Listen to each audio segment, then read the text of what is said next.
Hey guys, Jared here, and okay, so let's get started. Okay, the tools we'll need first, obviously we want this. We want the Swiftech water cooler. Second, you need a screwdriver. Now see, so I get closer to the camera, this is like a multi-screwdriver, so it has a bunch of different kinds in it, which is very useful when you're working on stuff like this. Oh, if you guys are wondering why, I don't know if I ever said this, why my name's Ginger Tech. I'm Ginger. Very creative. Anyways, so you just want a regular Phillips screwdriver for most things, unless everything you have is thumb screws. But I'm suspecting there's some things that I have to unscrew with actual screwdrivers, so precautionary measure. Usually people always say ground yourself. I always just constantly touch this, but I just got a watch recently, and it's metal, so this should ground me pretty much for the most part, but I'll still touch this constantly, so I'll ground myself that way. Drink. Always gotta stay hydrated. And then when you are taking off your other, your old heat sink and your fan or whatever you have on there, or any other thing that was on your CPU as a cooler, you want to go ahead and wash off the old thermal paste with some paper towels and rubbing alcohol. You can also use lighter fluid. I usually use lighter fluid, but for some reason I couldn't find any, so I just stuck with this. Works the same way. The perks of it is it dries really fast after using it, so it's not like water where it stays a little damp afterwards. Alright, so let's get started.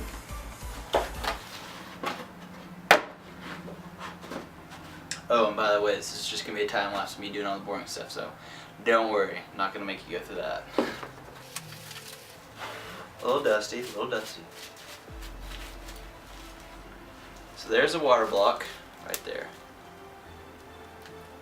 I'm actually, this is surprising.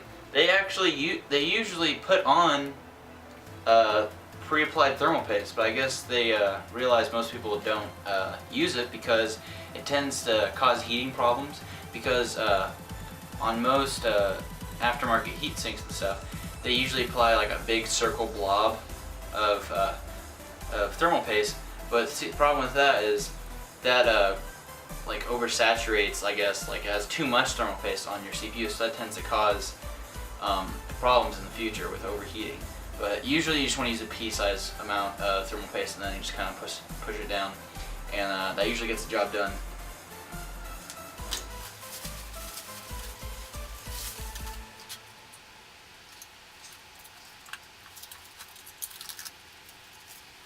Alright, so here's the radiator, and here's the water block like I showed you before, and the nice, I think it's 1/4-inch tubing, maybe more, I'm not for sure.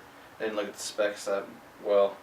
But they're good size. They're not like the real flimsy kind that you usually have on all-in-one heat coolers.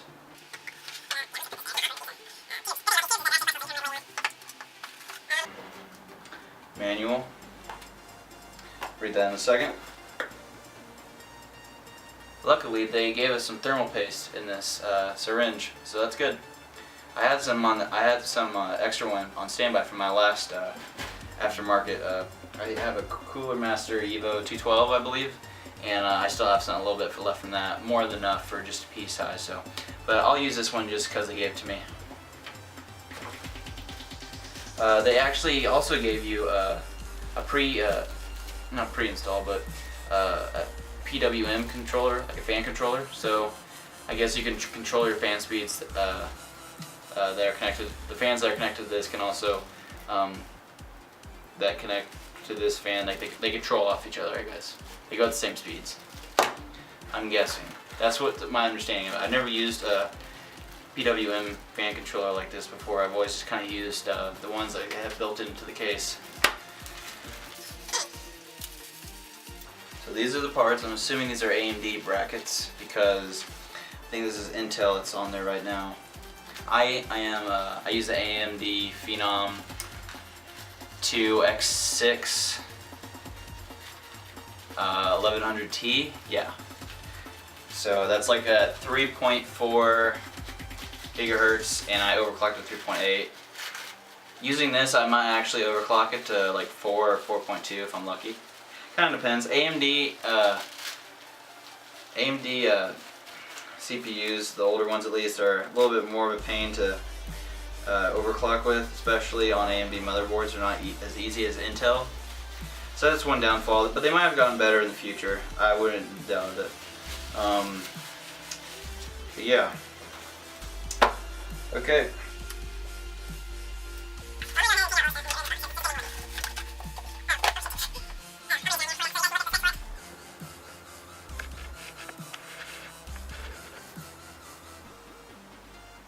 So it fits most the brackets fit most CPUs, except for like really old ones, I believe. Or actually, I don't know. It might fit some old Intel ones, but yeah, FM1, FM2's on there. Is that FM? Yeah. So yeah, this one actually fits most, even older ones, even 939. So yeah. This is a keeper. Oh, it's so weird looking at the camera and like everything's reversed. Okay, sorry. So I'm gonna put this right here and I'm gonna refocus the camera. There you go. Hopefully that's like that. It's not autofocus or anything, so it's manual. All right, let's get to work. One more thing I forgot. Tool. If you have like a coaster or anything, or just anything to keep all like your bolts and stuff so you don't lose them, they don't fall off the table. Always a good thing to have on you.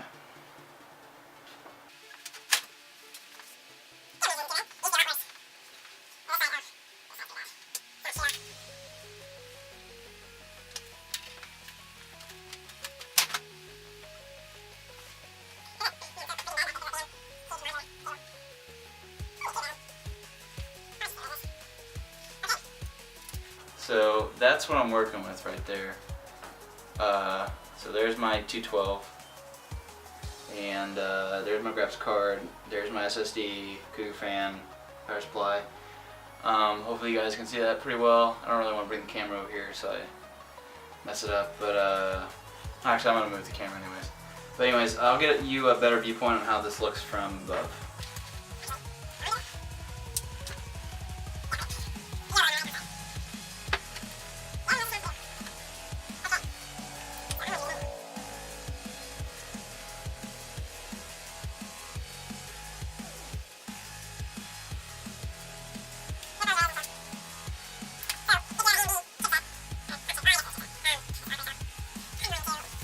So it's pre-installed with an Intel chipset bracket, motherboard bracket. So since I'm using AMD, I have to go ahead and unscrew them.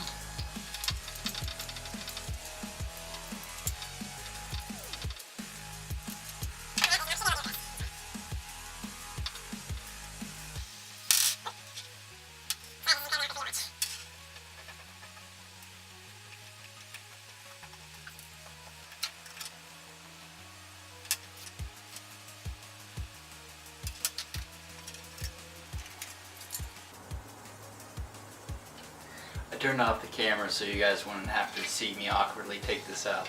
You're welcome. Anyways, here it is. The part where it mounts to the actual motherboard is kind of loose, so but that's on the bottom.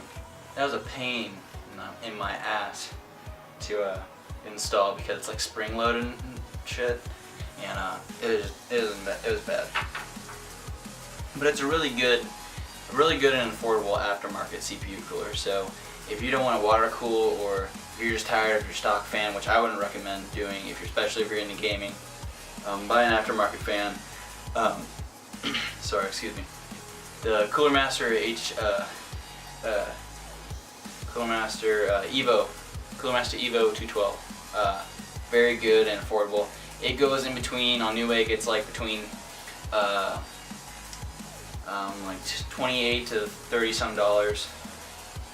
They usually have, it goes on sale quite a bit, so I would recommend that one. Time to clean my CPU. Okay. So here's what you gotta do. Just take a couple things of a couple of like the perforated paper towel things, and just kind of fold it. I can't see, but just kind of fold it about what, 2x3, 2x4, 2x3, yeah. I don't know, maybe 3x2. Either way. And my RAM is dirty. Okay, so you pretty much just fold your paper towel up so it absorbs most of the stuff and you don't want to like overdo the amount of lighter fluid or rubbing alcohol that you put onto it. And you kind of just, here, I'll zoom out for you. You kind of just take it and then you do this. And then see, you have like a nice little amount of rubbing alcohol. And same goes with lighter fluid. Okay, well I'm going to zoom back in here. Still in focus. And see, I went with the pea-size amount of fluid, not fluid, sorry, of thermal paste there when I installed my Evo 212.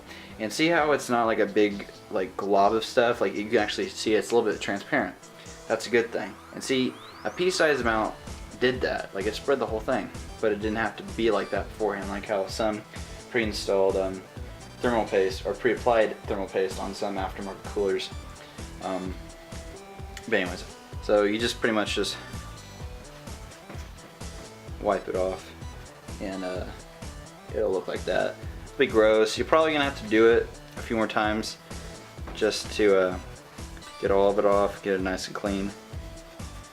You also don't want to get any of, you don't want to touch it with your fingers because you can get smudge on it from like the oil and grease on your skin, and that can mess up with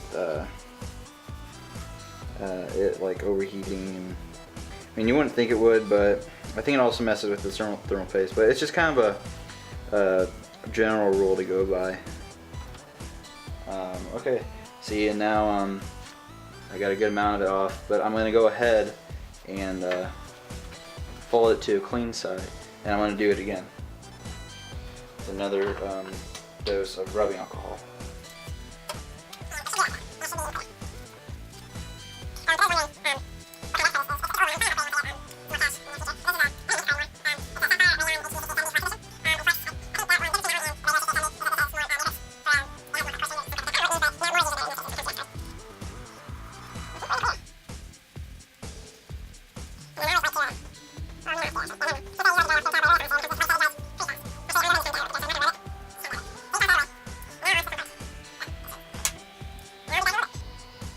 Hey guys, look, it's my biggest fan. Seriously, I hate this fan. It's really noisy. It's been unplugged since like the first month I've had this case, which was like a year ago. What are you doing up there? What are you? Oh, you want to get a bird's eye view? Okay, yeah, because otherwise I just would have been like Hunchback of Notre Dame. That's why you didn't see me like install the radiator and the fans, because I had no view angle that would have looked good at all. Oh, okay, yeah, I could totally make sense.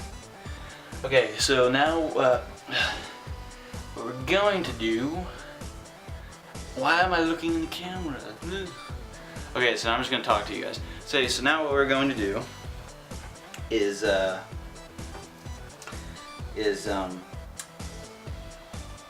we're going to destroy a computer. Yeah, we're gonna set it on fire and throw it all away. No, but what we're going to do is we're going to finally install the actual block. And what's cool about this one, I guess you don't even have a bracket to install on the other side. You just have to screw these in until the springs that are on the screws, you can't really see that very well, but there's springs on. Here's some other ones I'll show you. Oh. Focus. Let's see, can you see that? Anyways, there's springs on there.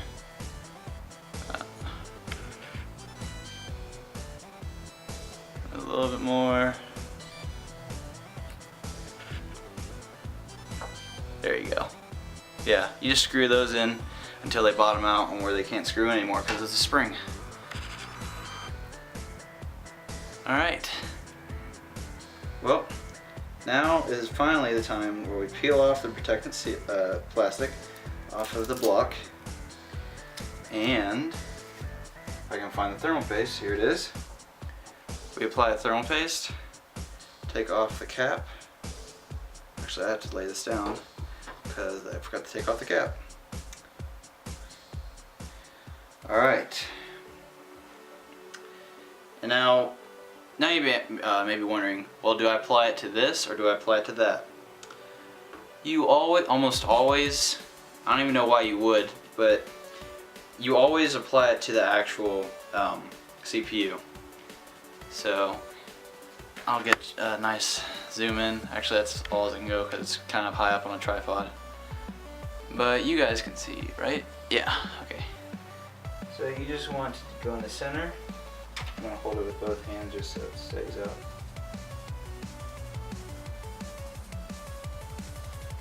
And you just want a pea. Like you have to go to the bathroom. No, you just want a pea-sized amount, very small. And then after you're done with, after you're done with the thermal paste, put the cap back on the tube. And now it is time to screw this baby in. Hopefully I don't mess up. Okay, so there's definitely going to be some weird cuts in this video. That's mainly due to I've never installed a water cooler before. Installed a CPU cooler with a fan, but nothing like this. So yeah, there are definite setbacks, and that's why there's some random cuts where you see it like half done and like part of it being a time lapse, and that's just because the angles are weird that I was recording at, and also just due to the fact that a lot of the installation process is pretty tiresome, and I was messing up pretty bad, and I didn't want to show you guys the wrong way to do it. And one of the main problems was I actually had to find my my stock AMD CPU backplate that goes on the bottom side back under here, and luckily I still had it. I threw away the actual stock cooler, but luckily I kept the backplate. Probably could have used my backplate for the Evo 212, but I stuck with what they told me to use. So yeah, all I have to do now is just hook up the fans up here. Almost forgot about those actually. That would have been bad. And so yeah, and I'm all set. And see you guys later. Bye.